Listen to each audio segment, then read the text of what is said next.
De kustweg van Cassis naar La Ciotat is een van de mooiste routes aan de Côte d'Azur en vanop de hoge kliffen zijn er fantastische uitzichten op de Middellandse Zee. De weg loopt zo'n 300 meter boven de zeespiegel met behoorlijk steile afgronden. Ik ben op weg naar het station van La Ciotat.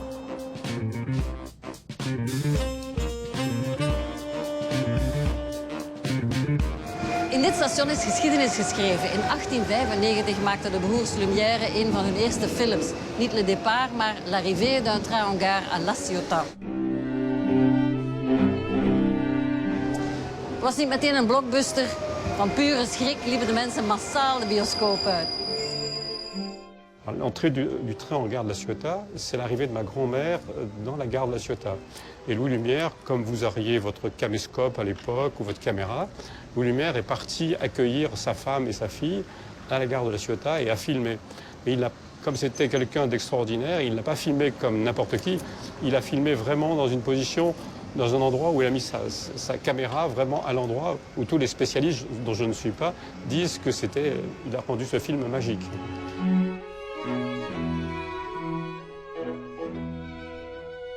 L'histoire des frères Lumière, c'est une histoire d'une famille. Leur père était un homme qui s'appelait Antoine, qui était peintre, qui était photographe, qui a fait 1000 métiers et qui avait un caractère très gai, très enjoué, très dynamique. Il faisait beaucoup de choses, il n'avait pas peur de voyager, de se déplacer. Il a rencontré un ami à Paris, il lui dit « Viens me voir à La Ciotat, tu verras, tu adoreras ce pays et la lumière de La Ciotat. » J'aurais pu vivre au pôle Nord, du côté d'Aix ou d'Avignon. J'aurais pu vivre au pôle Sud, habiter Bandol ou Toulon. Moi mais j'habite à La Ciotat, avec la mer et les bateaux. On est ici devant le théâtre Eden. Qu'est-ce que ce théâtre a signifié pour votre famille? L'histoire de notre famille et l'histoire du cinéma ont été en parallèle avec La Ciotat. Parce que c'est à ce moment-là, en 1895, que les frères Lumière viennent souvent en vacances à La Ciotat, font des films à La Ciotat et découvrent en particulier la salle de cinéma qui a été restaurée, qui est derrière vous, qui de ce fait devient la plus vieille salle de cinéma au monde. La Ciotat is ook nog om een andere reden beroemd. Hier zou het petanquespel zijn uitgevonden. Monsieur Gérard, on m'a dit que je peux participer, mais bon, je vais faire une Micheline. Vous n'avez pas de boules, c'est ça? On va vous en prêter. Trèfle, donne tes boules. Voilà, madame. Vous essayez, vous ne me regardez pas moi, hein, j'ai d'autres choses de plus belles. Vous voyez le petit ça s'appelle le but. Parfait, super, super, super. Très bien joué. Allez, encore une. Merci. C'est un petit peu fort, mais c'est pas mal. C'est mon caractère.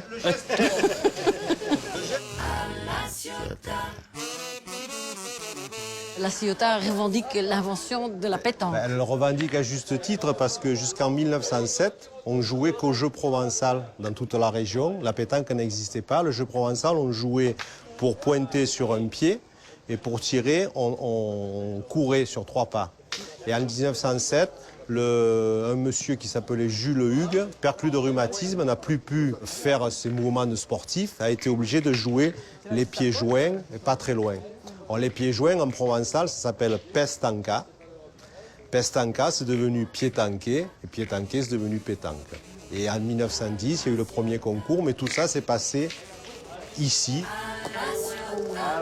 Celle-là, elle a mal piqué. Gérard, depuis de tous mes talons, j'ai marqué 0 point. Qu'est-ce qu'il m'arrive maintenant? Alors à Marseille, on dit peu cher.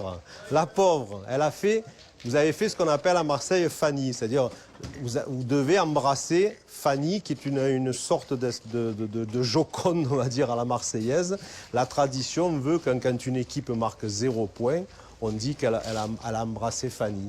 Alors Fanny, c'était une serveuse d'un petit bistrot qui n'était pas farouche du tout et qui, pour consoler les perdants, se laissait embrasser sur les joues jusqu'à ce qu'un jour, elle a complètement chaviré, comme on dit chez nous, et le perdant lui a embrassé les fesses. Voilà, vous avez ici là, un exemplaire de ce qu'on trouve dans pas mal de clubs. Voilà un petit peu le tableau qu'on présente au perdant. Alors, on faisait sonner la cloche et le perdant, évidemment, devait s'y coller. Là.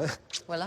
Ah non, là vous ne respectez pas la tradition. La tradition, vous devez baiser, mais avec les lèvres, baiser la famille. Voilà, là vous avez respecté la tradition marseillaise. Ça vous est arrivé souvent de devoir faire une fanny? Bon, je vais être obligé de ne pas être marseillais, de ne pas être menteur. Oui, ça m'est arrivé, malheureusement, mais peut-être heureusement, ça m'arrivera encore, je l'espère. Ça veut dire que j'aurai encore l'occasion de jouer au boule. Ja, en terwijl Frida vrouwenbillen kust, heb ik wel wat beters te doen. Het is heet in Les Gorges de la Nesque, een kloof die makkelijk tot een van de mooiste van Europa kan gerekend worden. De weg slingert er langs afgronden en rotsen. Het is hier prachtig. Alsjeblieft, dames en heren, ik bevind mij in de schaduw van de Mont Ventoux in Les Gorges de la Nesque. Het walhalla voor wielrenners. Waarom? Omdat elke bocht hier zowat gegraven is door Franse mensenhanden. Maar vandaag doe ik het even met de motor. Dus vandaag even niet vive le vélo, maar wel vive la moto. Allee, zijn we terug.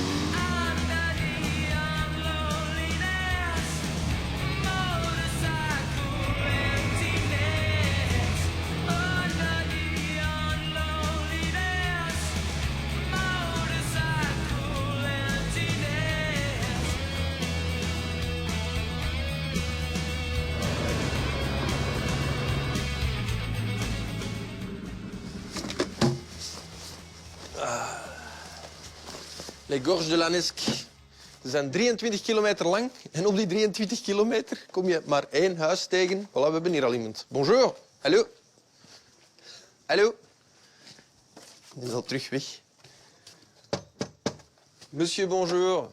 Enchanté. C'est la télé belge. Bonjour. Bonjour. Bah, je venais juste vous voir parce que les Gorges de la Nesque, c'est si vaste. Il n'y a qu'une maison, c'est celle-ci. Oui, la seule au milieu des gorges. Et vous faites du miel. Du Apiculteur, en fait. Ah d'accord. Et on les vend là. Enchanté, Ben Roulans. Moi, Joël Pierry. Et alors, ça se fait comment que vous êtes là? C'est tellement bizarre, je trouve. Je viens de passer. Il y a des coureurs, il y a des cyclistes, il y a des motards, mais il n'y a pas... Il y a beaucoup de cyclistes qui passent. Ça, c'est vraiment le terrain d'entraînement pour le Ventoux ici. Comme c'est moins pentu que le Ventoux. Ouais. En fait, il y a 23 km de gorge. Donc, c'est vrai que les vélos, ils peuvent s'entraîner. Et c'est sur de la distance, quoi, plutôt que sur la montée. Parce que le Ventoux, c'est à 10%. D'accord. Ici, c'est plus doux, quoi. Hein. Puis c'est beau, hein, les gorges de la Nesque, quoi. Hein. Les Gorges de la Nesque sont connues pour une falaise de cire, c'est ça? Le rocher de Le cire. rocher de cire. Oui. C'est quoi cette drôle d'histoire? Alors c'est un énorme rocher qui fait plus de 100 mètres en fait, qu'il y a tout en haut, on appelle l'endroit le belvédère. Et en fait, autrefois, les abeilles, quand elles essaimaient, elles se mettaient dessus. Et avec le soleil, la cire coulait. Elle fondait, donc on l'appelait aussi le rocher d'or, parce qu'en fait, quand le soleil tapait dessus, c'était vraiment de l'or, ça brillait comme de l'or. Mais autrefois, tous les ans, les gens des environs, quoi, ils se faisaient encorder, et ils descendaient 30-40 mètres plus bas avec un panier, et ils récoltaient la cire. C'est comme on le fait au Népal aujourd'hui. Un peu, voilà, oui, oui. Avec les paniers et Voilà, tout ça. c'était ça. Waouh. Vous l'avez fait, vous? Non. Comment? Quand même, il faut faire quelque chose pour... Oui, c'est vrai, non, mais quand même, il y a des limites D'accord. aujourd'hui, quoi. Non. Autrefois, en fait, il faut savoir aussi que autrefois, l'apiculture, c'était plus pour la cire que pour le miel. Le miel, c'était un plus. Et en fait, l'église avait besoin de beaucoup de bougies. Donc en fait, toute la tradition sur l'apiculture autrefois se faisait énormément sur la cire. C'est pour ça que ce rocher avait énormément d'importance, parce qu'ils en récoltaient tous les ans 200, 300, 400 kilos. Quoi, Incroyable. Oui. Hey, hallo. België! Stoppen, stop even. Wacht. Normaal, de mensen hier die doen de Mont Ventoux. Wat doen jullie hier dan in Les Gorges de la Nesque? Maar jullie hadden wel al gehoord van Les Gorges de la Nesque. Verschillende van ons hebben ook inderdaad al de Gorges de la Nesque gereden. En inderdaad, de hellingshoek valt zeer goed mee. Het is een lange klim, dus dat is ook al goed. En doordat het nooit niet meer is of 4-5%, is het eigenlijk aangenaam om die Gorges de la Nesque op te rijden als voorbereiding om dan morgen voor het echte werk te gaan. Hè. Ik ben hier in de regio op pad met iemand die ook een hevige wielertoeriste is. Ze heeft ook nog Panorama gepresenteerd. En momenteel ken je haar misschien van de klas van... Frida, inderdaad. Is er iets dat je zou willen zeggen tegen Frida van Wijk eventueel? Mijn goede vriendin. Laten we zeggen, veel succes en een goede voorbereiding. En niet forceren en vooral genieten. Dat is het belangrijkste. Oké, dames en heren, het is tijd om terug te vertrekken dan. Hè. De berg op. Allee, salut. Frida, je ziet, Les Gorges de la Nesque. Het is allemaal zeer aangenaam. Ik zal het eens proberen, Ben. Maar ik ben inmiddels in Hyères, lang een geliefde badplaats van de Britten, die er ook prachtige villa's bouwden. Het Castel Pierre-Lys is nu een luxueuze chambre d'hôte met ruime kamers en een uitbater die van moderne kunst houdt.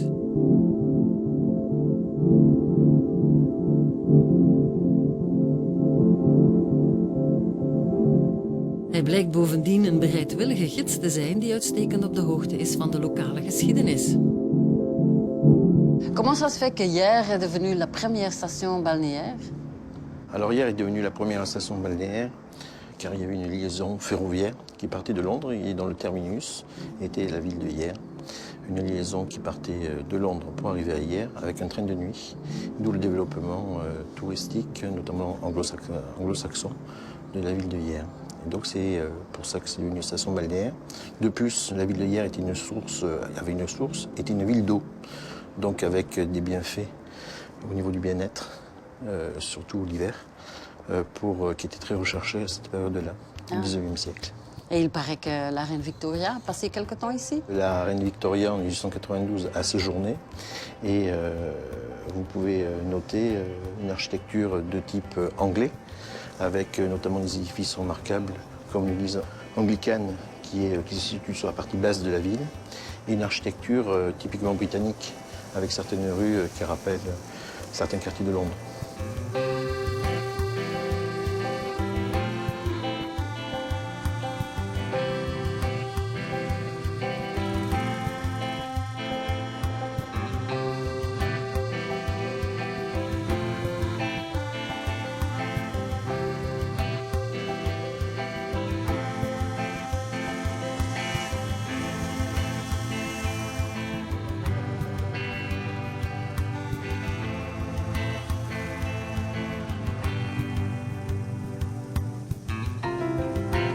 Il paraît que c'est bien ici, à Hyères, que quelqu'un a invité la notion de Côte d'Azur. Est-ce vrai? Tout à fait. C'est au XIXe siècle quelqu'un qui était député et préfet d'une région française qui s'appelait la Côte d'Or, qui a été nommé par l'administration française dans cette région. Et lorsqu'il est arrivé, il a eu un coup de foudre pour les couleurs, et notamment l'azur. Donc il a donné le nom Côte d'Azur à cette région. Bij mij is het nog steeds een heerlijke autoloze zondag en ik rijd de kale berg op de Mont Ventoux. Ik geef toe, ik speel een beetje vals. De meeste mensen doen het kannibaalgewijs met de fiets, soms tot 3 keer per dag. Maar ik heb een goede reden. Boven wacht Nicolas Huguetto me op.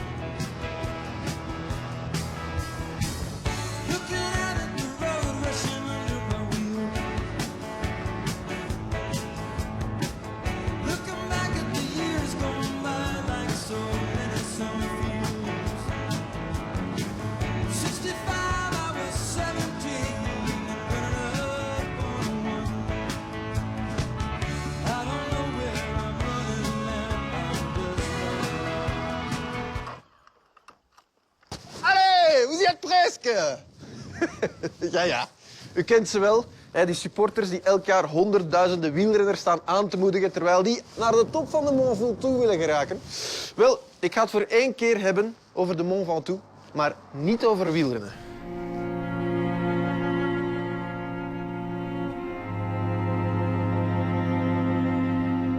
Het hele jaar door kan je Nicolas Huguetto terugvinden op de bergflanken hier. Maar daar waar de wielrenners zich de tanden stuk bijten op de hellingsgraad, heeft deze fotograaf eerder oog voor andere dingen.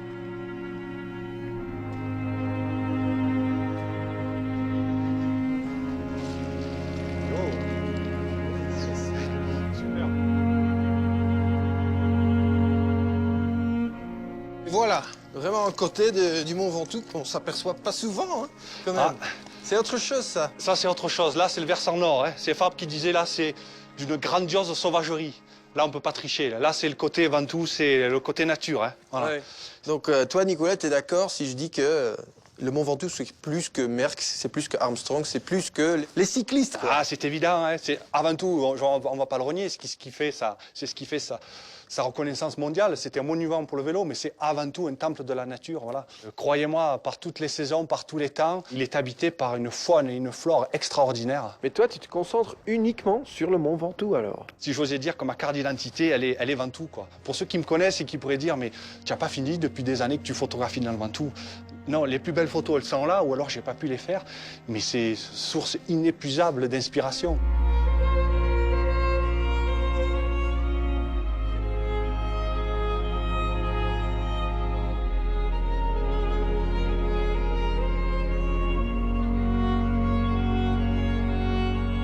Alors, une journée typique dans la vie de Nicolas Huguetto, c'est comment ça? C'est comment? C'est lever 4 heures pour arriver sur le massif, 4h30, immersion totale, on se promène à la frontale, Wow. Voilà, pour pouvoir être présent sur le milieu avant les animaux, faire corps avec le milieu, c'est pour moi le secret numéro 1 pour toute bonne photo de nature, quoi.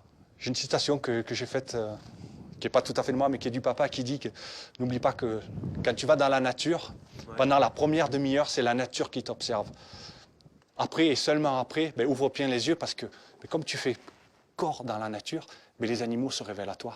Et ça, je le vérifie tous les jours. Ouais. Voilà, quand je joue gagnant, c'est ça, quoi. Génial, t'es un poète en même temps.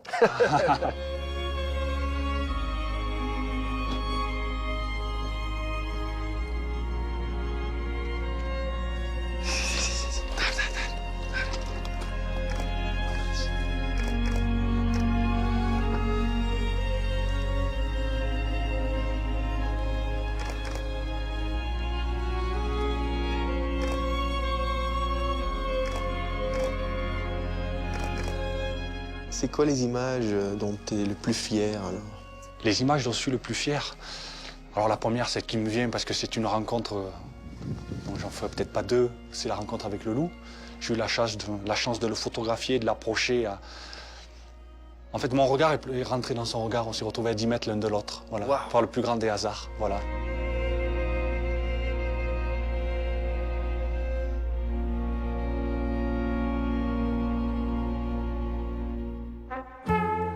Op mijn route is ook wel wat te zien. Château Léoube is een wijnkasteel pal aan de kust in Cabena. On dit que le rosé, c'est le mieux en Provence. Elle représente quand même 75% de notre production, donc oui, effectivement, c'est notre produit phare. Effectivement. Apparemment, votre vigne descend jusqu'à la plage. Ah, les vignes descendent jusqu'à la mer, effectivement. Ouais. C'est une des particularités du domaine de Léoube. Nous sommes vraiment sur le littoral et c'est ce qui donne ce rosé exceptionnel que tout le monde ne peut pas se permettre d'avoir, effectivement. Les gens peuvent visiter la plage, alors ils doivent passer par votre vigne. Oui, alors nous avons plusieurs plages. Ce domaine est longé par ce qu'on appelle le sentier du littoral. Et nous avons effectivement 3 plages méconnues du public, qui sont accessibles, une par le parking que nous exploitons et les 2 autres uniquement par le sentier du littoral. Vraiment des trésors cachés alors. Voilà, tout à fait. C'est peu connu du public, seuls les gens du coin savent que la plage du Pèlerin est une des plus belles plages du Cap Bénat.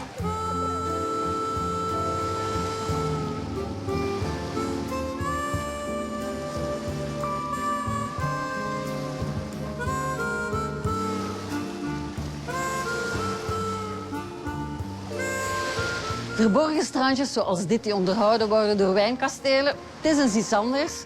Maar kijk, als dit nog te druk is voor u, ginds achter is een wandelpad, Le Sentier des Douaniers. Dan vindt u nog tientallen van dit soort strandjes. Het is wel 9 kilometer. Ik denk dat dit oké is voor mij. Maar wie toch beslist om het hele pad te volgen, komt terecht bij het Fort de Brégançon. Sinds het in 2013 werd opengesteld voor het publiek, is het een toeristische trekpleister.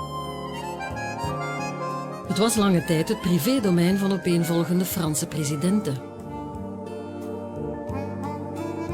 C'est le général de Gaulle qui décide en 1964 de faire de Brégançon une résidence d'été des présidents de la République. En fait, en 1964, le général de Gaulle vient à Toulon pour les cérémonies du 20e anniversaire du débarquement en Provence et on ne sait pas où le loger. Donc on décide de le loger dans un monument de l'État. La légende dit qu'il a passé une nuit absolument détestable, puisque le lit était trop petit et qu'il a été piqué par des moustiques, pire, dit-il, que lorsqu'il était en Afrique avant la guerre de 1939. Ça n'empêche pas le président de Gaulle de décider de faire de Brégançon une résidence présidentielle. Tous les présidents qui se sont succédés sont venus ici pour passer leur été ou leurs vacances. Absolument tous les présidents de la République française sont venus ici. Valéry Giscard d'Estaing de manière très régulière. François Mitterrand très peu. Le président Jacques Chirac va venir très souvent, malgré le fait qu'il ait dit cette célèbre phrase « Je m'emmerde à Brégançon », il vient très souvent. Ensuite, le président Sarkozy est venu très peu et le président Hollande a décidé à la fin de l'année 2013 d'ouvrir le fort de Brégançon et de le confier au Centre des Monuments Nationaux.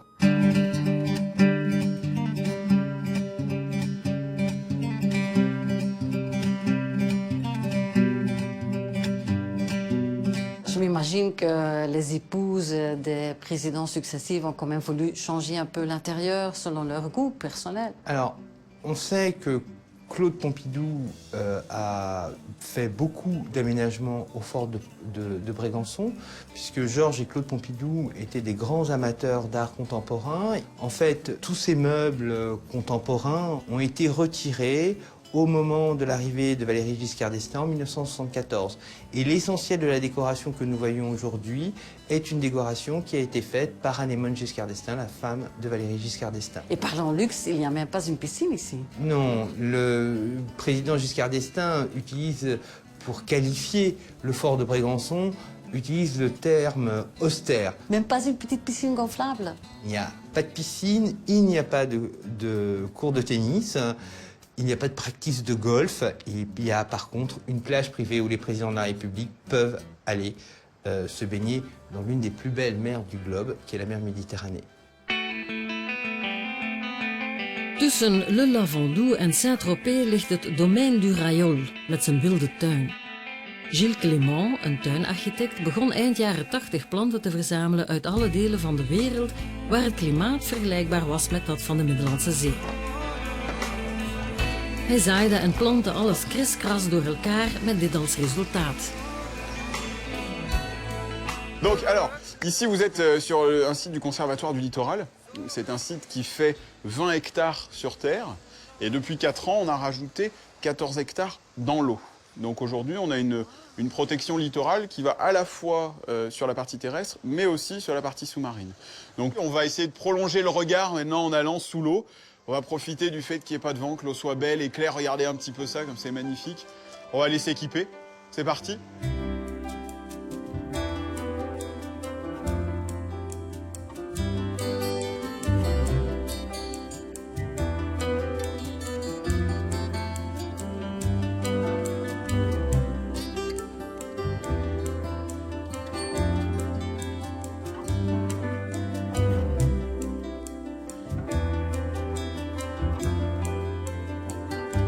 Fabien, la baignade, ça fait partie de la visite du jardin? Oui, bien sûr, c'est une continuité. On essaye vraiment de proposer un autre regard sur les jardins. Donc déjà, sous la mer, on n'a pas l'occasion d'aller voir des jardins. Là, on en a un. Et puis pareil, de la mer, on va voir le jardin des Firaments aussi. C'est dommage que j'ai pas apporté mon sèche-cheveux. Non. Oh, on peut en prêter un sinon, puis le vent va peut-être se lever un peu. Ja, dat is meer iets voor Frida. Ja, ik ben in Banon in B&B La Parenthèse nu. Dat is een chambre d'hôte, zoals een ander. Niks speciaal aan. Het enige verschil is dat ze hier een keuken aanbieden naast je kamer. Dus je kan je eigen potje koken. Vanavond moet ik niet koken, want iemand doet dat voor mij.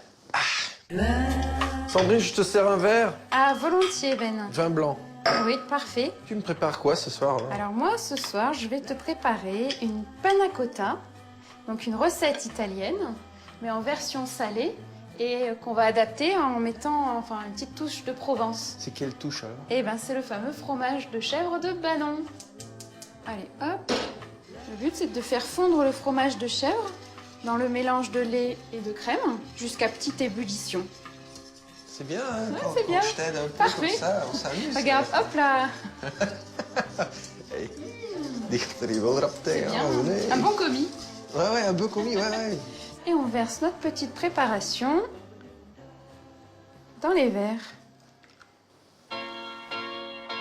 Die moeten nu in de koelkast. Panna cotta. Met geitenkaas van Banon. Panna cotta, trouwens het favoriete nagerecht van Frida. We zien elkaar volgende week aan Le Lac de Saint-Croix, Frida en ik. Ruik eens aan mij. Ik ruik een mengeling van parfum en look. On va goûter quand même après. Ah, bien sûr. Tot volgende week. En zoals gewoonlijk, alle informatie kan je vinden op onze website 1.be/Vlaanderen Vakantieland.